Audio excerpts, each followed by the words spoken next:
Picture this. It's Friday afternoon at 4 o'clock.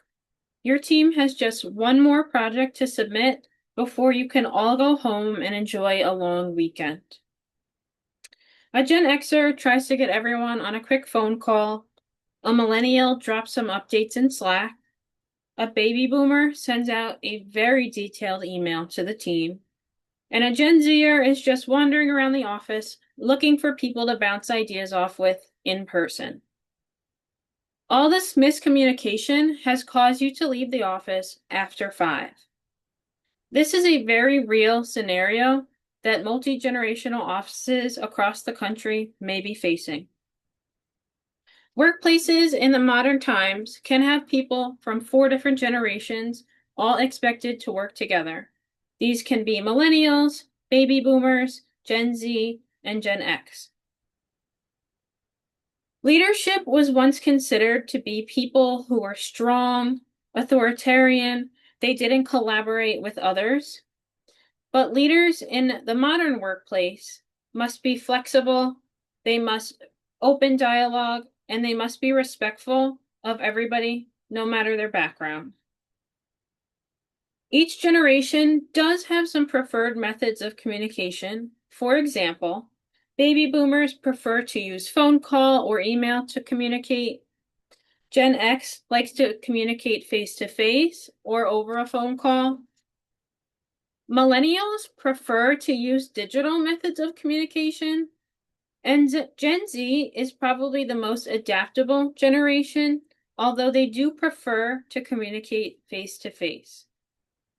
In the modern world, digital communication is absolutely necessary and it's essential. Young leaders and workers must consider that this may be a challenge for older employees. Digital communication tools include social media, instant messaging, email, and platforms like Slack or Microsoft Teams. While older team members ultimately do need to adapt to these platforms, it's important that others are patient and understanding. Imagine you're trying to teach your 65-year-old great aunt how to schedule a Zoom meeting or to create a new group in Slack. She's probably going to have a lot of questions, and it's probably going to be frustrating for the both of you. A good leader must be persistent in training their employees to use required software and communication methods.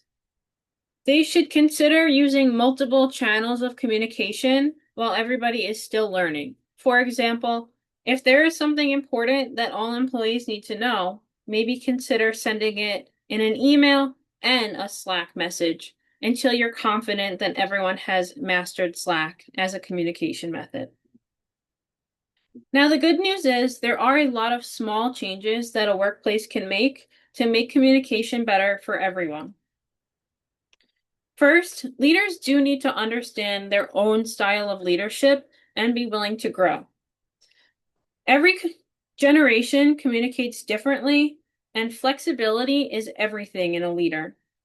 Closing the generational gap isn't about forcing everyone to fit in the same mold. It's about opening up dialogue, welcoming feedback, and figuring out a plan that can work best for everyone. Transformational leadership is one of the styles of leadership that's best suited for a multi-generational workplace. These leaders inspire, mentor, and they encourage creativity. They create a shared vision that everyone can work together to achieve. They also create spaces that are collaborative, where everyone feels valued, welcome, and that their ideas are being heard. In a multi-generational team, this might mean being flexible in how people communicate and encouraging people to have conversations about generational differences. Having open discussions can really help to reduce miscommunication, and it can create a communication plan that really can work for everyone. Another great idea for multi-generational workplaces is to set up feedback loops. Leaders can ask their teams what's working, what's not working, or they can get their ideas on what they think needs to be improved. This could be done through quick meetings, surveys, or even by appointing a representative from each generation that can kind of speak on behalf of that generation. Input matters and it helps employees feel heard, and it can also give leaders an idea of what areas people might still need some more training in. And finally, leaders must take the time to train all employees on every digital communication tool that they will be expected to use. Not everyone is as tech savvy as a Gen Z worker or a millennial. Providing training ensures that everyone has equal opportunity to succeed. Doing this can help make sure that technology is there to enhance communication instead of just causing more frustration. Now, imagine that it's your first day of work at a brand new company. This company uses Microsoft Teams exclusively as a way to communicate. Now, you've never used Microsoft Teams before. Your old company used a different platform. So this is all new to you. Throughout your first day, your bosses, your coworkers, they're all communicating with you through Microsoft Teams. You're probably going to be a little bit confused. You're going to feel out of the loop and a little bit lost. And you might feel at the end of the day that you were a failure on your first day of work. Now, what your leader should have done was taken the time to train you on this software before expecting you to use it. You should have been given a little bit of grace and a little bit of time to play around with it. And your boss should have communicated with you in other methods until they were sure that you were confident and you grasped Microsoft Teams.